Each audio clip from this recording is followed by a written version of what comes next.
श्री परमात्मने नमः। यथार्थ गीता अध्याय 8 श्लोक 16 और 17।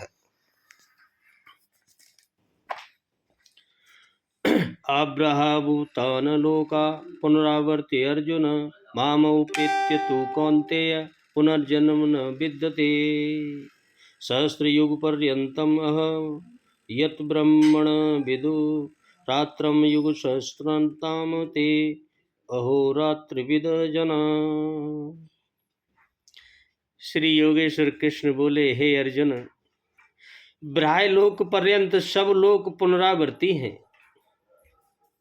परंतु हे कुंती पुत्र, मुझको प्राप्त होकर पुनर्जन्म नहीं होता, क्योंकि मैं कालातीत हूँ और ये सब ब्रह्मादि के लोक काल के द्वारा सीमित होने से अनित्य हैं, कुछ समय के हैं। और ब्रह्मा का जो एक दिन है उसको 1000 चतुर्युगी की अवधि वाला, और रात्रि को भी 1000 चतुर्युगी की अवधि वाला जो पुरुष तत्व से जानते हैं, वो योगी जन काल के तत्व को जानने वाले हैं। बड़ी बात हुई। भगवान ने अर्जुन से कहा, अर्जुन, ब्रह्मा से लेकर कीट पतंग आदि सभी लोग पुनरावर्ती हैं, जन्म लेने और मरने तथा पुनः पुनः इसी क्रम में चलने वाले हैं। किंतु हे कौन्ते, हे कुंती पुत्र, मुझे प्राप्त होकर उस पुरुष का पुनर्जन्म नहीं होता जो मुझे प्राप्त हो जाता है। धर्म ग्रंथों में लोक लोकांतरों की परिकल्पना ईश्वर पथ को विभूतियों का बोध कराने के आंतरिक अनुभव का रूपक मात्र है। धर्म ग्रंथों में लोक लोकांतरों की कल्पना ईश्वर पथ की विभूतियों का बोध कराने के आंतरिक अनुभव का रूपक मात्र है। अंतरिक्ष में न तो कोई ऐसा गड्ढा है जहाँ कीड़े काटते हों, और न ऐसा महल जिसे स्वर्ग कहा जाता हो। देवी संपद से युक्त पुरुष देवता होता है, और आसुरी संपद से युक्त मनुष्य ही आसुर है। श्री कृष्ण के ही सगे संबंधी कंस राक्षस और बाणासुर दैत्य थे। देव मानव त्रिक योनियां ही विभिन्न लोक हैं। श्री कृष्ण के अनुसार यह जीवात्मा मन और पांचों इंद्रियों को लेकर जन्म जन्मांतर के संस्कारों के अनुरूप नया शरीर धारण कर लेता है। भगवान बोले, अमर कहे जाने वाले देवता भी मरण धर्मा हैं, यानी उन्हें भी शरीर त्यागना होता है। क्षीणे पुण्य मृत श्लोकम विशंति। इससे बड़ी क्षति क्या होगी? वह देव तन ही किस काम का जिससे संचित पुण्य भी समाप्त हो जाए। देवलोक, पशु लोक, कीट पतंग आदि लोक भोगलोक मात्र हैं। केवल मनुष्य ही कर्मों का रचेता है, जिसके द्वारा वह उस परम धाम तक को प्राप्त कर सकता है जहाँ से पुनरावर्तन नहीं होता। यथार्थ कर्म का आचरण करके मनुष्य देवता बन जाए, ब्रह्म की स्थिति प्राप्त कर ले, किंतु वह पुनर्जन्म से तब तक नहीं बच सकता जब तक कि मन के निरोध और विलय के साथ परमात्मा का साक्षात्कार करके उसी परम भाव में स्थित न हो जाए। उदाहरणार्थ उपनिषद में भी इस सत्य का उद्घाटन करती है। जब हृदय में स्थित संपूर्ण कामनाएं समूल नष्ट हो जाती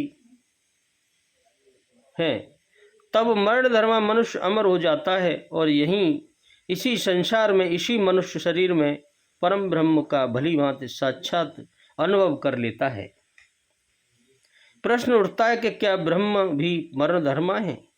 अध्याय 3 में तो योगेश्वर श्री कृष्ण ने प्रजापति ब्रह्मा से प्रसंग में कहा कि प्राप्ति के पश्चात बुद्धि मात्र यंत्र है, उसके द्वारा परमात्मा ही व्यक्त होता है। ऐसे महापुरुषों के द्वारा ही यज्ञ की संरचना हुई है। और यहाँ कहते हैं कि ब्रह्म की स्थिति प्राप्त करने वाला भी पुनरावृत्ति है। योगेश्वर श्री कृष्ण कहना क्या चाहते हैं? वस्तुतः जिन महापुरुषों के द्वारा परमात्मा ही एक व्यक्त होता है, उन महापुरुषों की बुद्धि भी ब्रह्म नहीं है, लेकिन लोगों को उपदेश देने के कारण, कल्याण का सूत्रपात करने के कारण ब्रह्म कहे जाते हैं। स्वयं में ब्रह्म भी नहीं है, उनके पास अपनी बुद्धि रह ही नहीं जाती, किंतु इसके पूर्व साधन काल में बुद्धि भी ब्रह्म है। अहंकार शिव बुद्धि अज मनुष्य चित्त महान। अहंकार शिव बुद्धि अज मन सस चित्त महान। साधारण मनुष्य की बुद्धि ब्रह्म नहीं है। बुद्धि जब इष्ट में प्रवेश करने लगती है, तभी से ब्रह्म की रचना होने लगती है, जिसके 4 सोपान मनीषियों ने कहे हैं।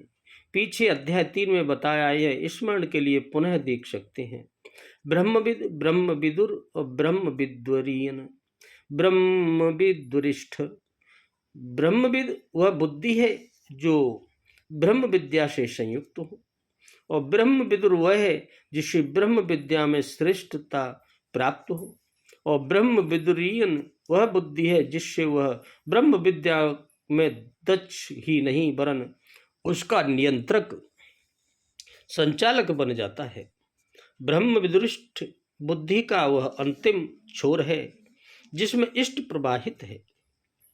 यहाँ तक बुद्धि का अस्तित्व है, क्योंकि प्रवाहित होने वाला इष्ट अभी कहीं अलग है, और ग्रहणकर्ता बुद्धि अलग है, अभी वह प्रकृति की सीमा में है।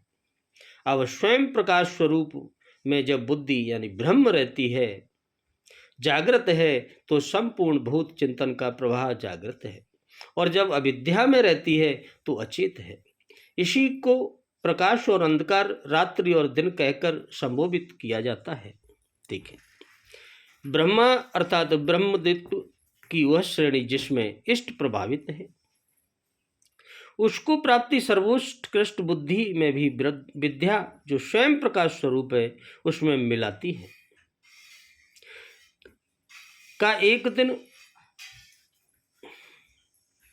विद्या का एक दिन अविद्या की रात्रि, प्रकाश और अंधकार का क्रम लगा रहता है। यहाँ तक साधक में माया कामयाब होती है। प्रकाश काल में अचेत भूत सचेत हो जाते हैं, उन्हें लक्ष्य दिखाई पड़ने लगता है, तथा बुद्धि के अंतराल में अविद्या की रात्रि के प्रवेश काल में सभी भूत अचेत हो जाते हैं। बुद्धि निश्चय नहीं कर पाती, स्वरूप की ओर बढ़ना बंद हो जाता है। यही ब्रह्म का दिन और यही रात्रि ब्रह्म की रात्रि है। दिन के प्रकाश में बुद्धि की सहस्रों प्रवृत्तियां में ईश्वरी प्रकाश छा जाता है, और अविद्या की रात्रि में नहीं सहस्रों परतों से अचेतावस्था का अंधकार आ जाता है। शुभ और अशुभ, विद्या और अविद्या, इन दोनों प्रवृत्तियों के सर्वथा शांत होने पर अर्थात अचेत और सचेत रात्रि में विलीन और दिन में उत्पन्न दोनों प्रकार के भूतों संकल्प प्रवाह से मिट जाने पर उस अव्यक्त बुद्धि से भी अति परे शाश्वत अव्यक्त भाव मिलता है, जो फिर कभी नष्ट नहीं होता। भूतों की अचेत और सचेत दोनों स्थितियों के मिटने पर ही वह सनातन भाव मिलता है। बुद्धि की उपयुक्त 4 अवस्थाओं के बाद वाला पुरुष ही महापुरुष है। उसके अंतराल में बुद्धि नहीं है। बुद्धि परमात्मा का यंत्र जैसी हो गई है, किंतु लोगों को वह उपदेश करता है, निश्चय से प्रेरणा देता है, अतः उसमें बुद्धि प्रतीत होती है, किंतु वह बुद्धि के स्तर से परे है। वह परम अव्यक्त भाव में स्थित है, उसका पुनर्जन्म नहीं होना है। किंतु इस अव्यक्त स्थिति में पूर्व जब तक उसके पास अपनी बुद्धि है, तब तक वह ब्रह्म है, वह पुनर्जन्म की परिधि में ही है। इन्हीं तथ्यों पर प्रकाश डालते हुए श्री कृष्ण आगे बताएंगे।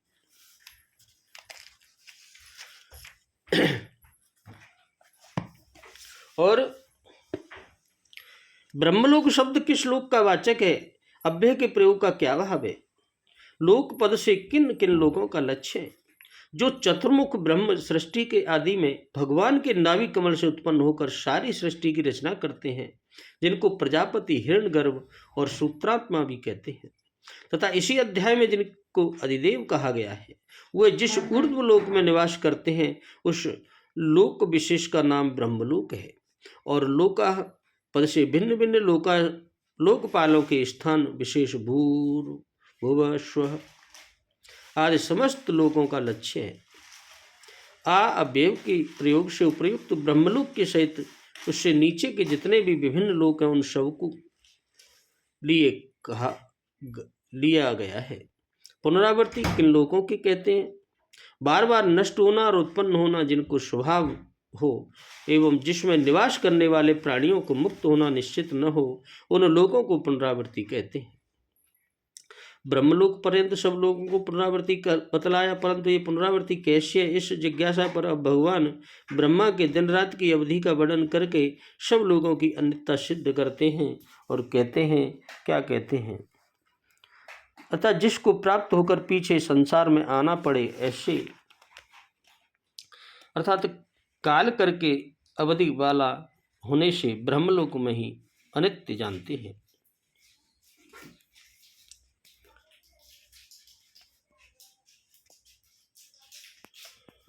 सहस्त्र युग शब्द कितने समय का वाचक है और उस समय को जो ब्रह्मा के दिन रात का परिणाम बतलाया गया है उसका क्या भाव है? यहाँ युग शब्द दिव्य युग का वाचक है, जो सत्ययुग, त्रेता, द्वापर और कलयुग चारों युगों के समय को मिलाने पर होता है। यह देवताओं का युग है, इसलिए इसको दिव्य युग कहा करते हैं। इस देवताओं के समय का परिणाम हमारे समय के परिणाम से 360 गुना अधिक माना जाता है। अर्थात हमारा एक वर्ष देवताओं का 24 घंटे का एक दिन रात, हमारे 30 वर्ष देवताओं के एक महीने और हमारे 360 वर्ष उनका एक दिव्य वर्ष होता है। ऐसे 12,000 वर्षों का एक दिव्य युग होता है। इसे महायोग और चतुर्युग भी कहते हैं। इस संख्या के जोड़ने पर हजार हमारे 43,20,000 वर्ष होते हैं।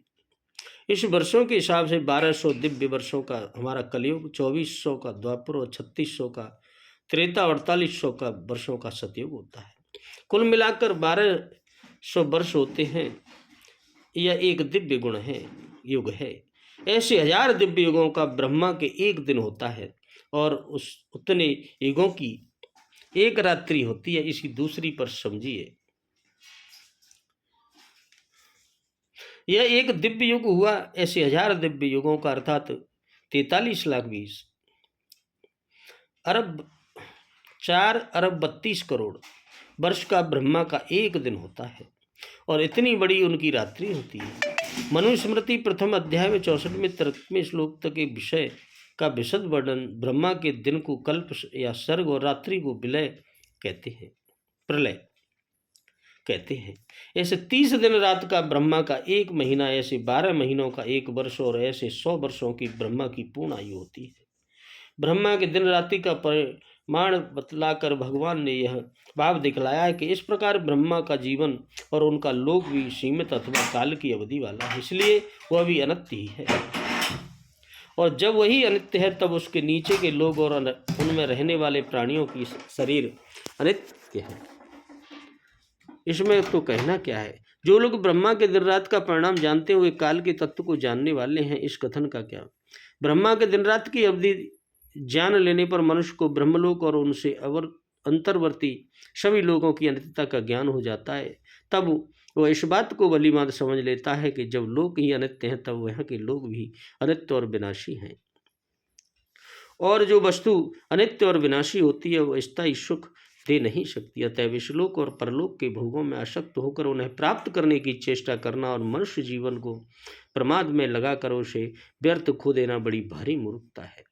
मनुष्य जीवन की अवधि बहुत ही थोड़ी है, अतः भगवान का प्रेम पूर्वक निरंतर चिंतन करके शीघ्र उन्हें प्राप्त कर लेना ही बुद्धिमानी है।